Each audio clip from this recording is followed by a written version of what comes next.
J.J. Abrams doesn't understand the significance of the twin sunsets in Star Wars. Now, I understand this is a very specific thing to be talking about on this channel, but I'm going to ask you to please hear me out, because I promise that there is more to this than simply seething nerd rage. In fact, there's not really any nerd rage to be found. I just think this is an interesting topic to discuss, because I think that there's actually a lot of meaning to be drawn out of the twin sunset scenes throughout the Star Wars saga that can be easily overlooked. Now, J.J. Abrams has stated more than once that he is a lifelong fan of Star Wars and that working on the sequel trilogy was basically a dream come true for him. And I'm not going to question that. I'm more than willing to believe that he liked Star Wars growing up. But I don't think he really understood it. I say this because there are a number of things present in Abrams' two Star Wars films that seem truly unbelievable as decisions that Star Wars fans would make. There are incredibly obvious ones, such as splitting up Han and Leia and regressing Han back to the character he was in A New Hope, retconning all of the development he went through in the original trilogy, or bringing Palpatine back to life, which undercuts Darth Vader's moment of redemption by establishing that he actually failed to kill the man who was responsible for his fall into darkness and ruining his life. Then there are less obvious things, like Han and Leia naming their son after Obi-Wan Kenobi, a man who it was established in the films Han did not like and thought was a crazy religious nutjob, and whom Leia was heavily implied to never have met in person. But I'm not interested in talking about those things right now. I'm interested in talking about the twin sunset scene from Rise of Skywalker. Now, you might be asking yourself, Favor, that's a shot of the sequel trilogy protagonist standing in front of the Tatooine twin suns. That's a Star Wars tradition. How is it proof that JJ doesn't understand Star Wars? I'm so glad you asked.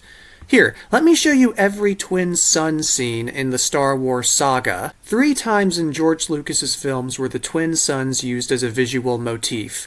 Once in A New Hope, once in Attack of the Clones, and once in Revenge of the Sith. Now, there's something very specific I want to point out to you in these pictures. Let's focus on the 2 with characters watching the suns. In one, we've got Luke Skywalker, a 19-year-old farm boy, looking out at the twin suns in dissatisfaction, longing for a life greater than the mundanity that he currently lives. He doesn't want to live on his aunt and uncle's farm forever. He wants to go and see the galaxy, to fight in the ongoing war between the Empire and the Rebels, to make a name for himself. And this shot is meant to capture all of those complex emotions. Hope for the future, frustration with the present, longing for something greater.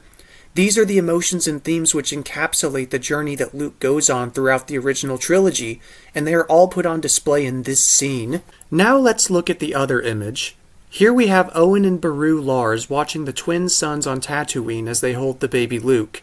This scene, once again featuring Luke facing the sunset, albeit this time as an infant, is meant to evoke many of the same feelings as the original shot from 1977.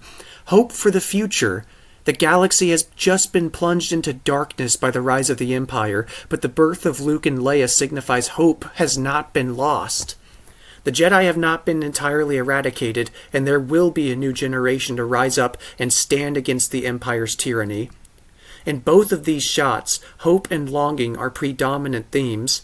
The twin suns represent a bright future which is just on the horizon, something better than the present circumstances that the protagonists are being subjected to, and Luke facing the suns, whether as a young adult or as an infant, is representative of Luke facing towards that future, towards that hope that is just within reach.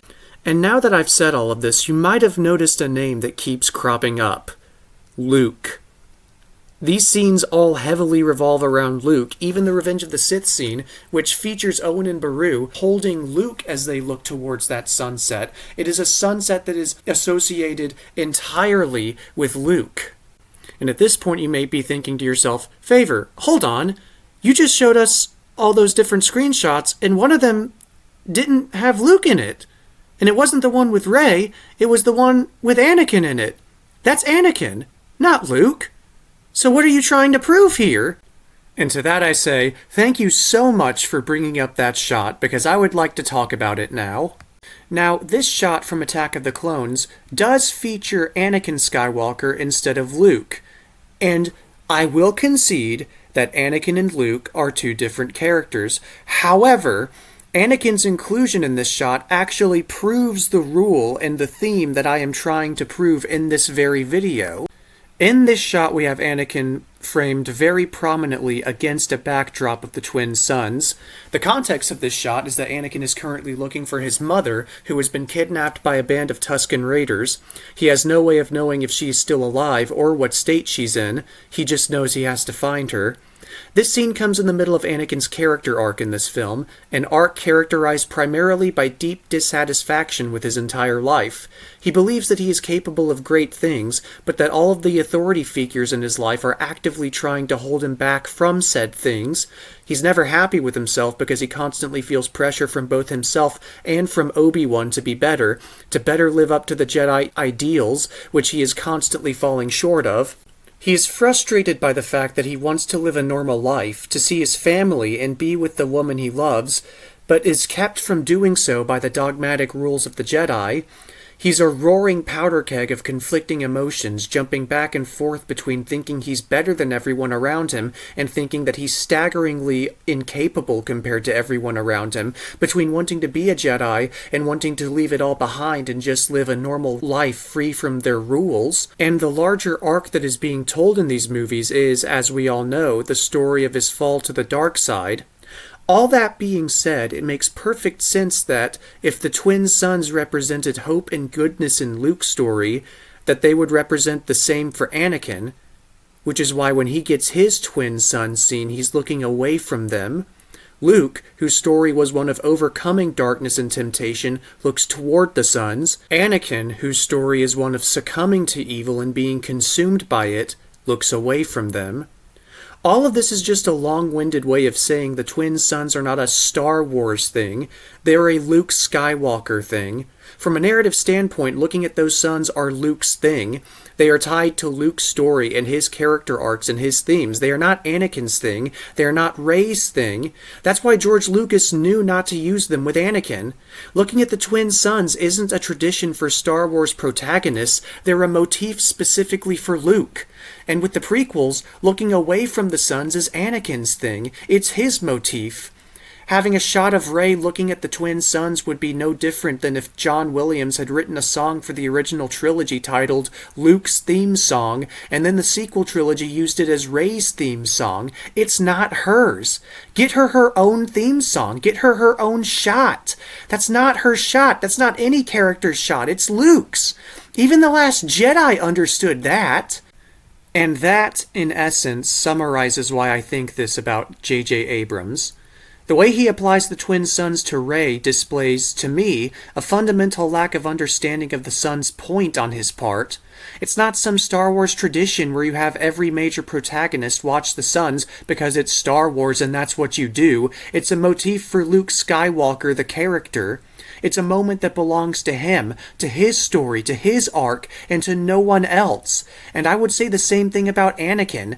If the sequel trilogy had a shot of Kylo Ren looking away from the twin suns, I would make the exact same argument. That's Anakin's shot, a shot constructed for his character, his arc, and the themes of his story. Get your own shot, Kylo.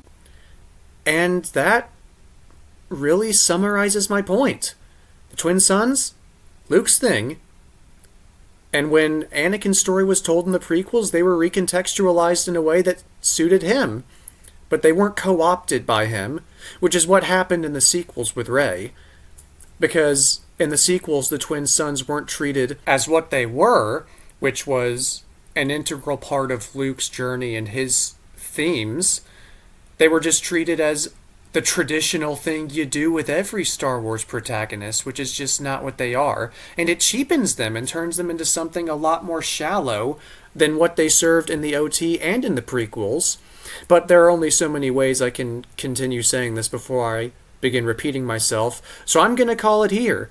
Thank you so much for clicking on this video, and especially for sticking around until the end. I hope you found it to be a favorable experience.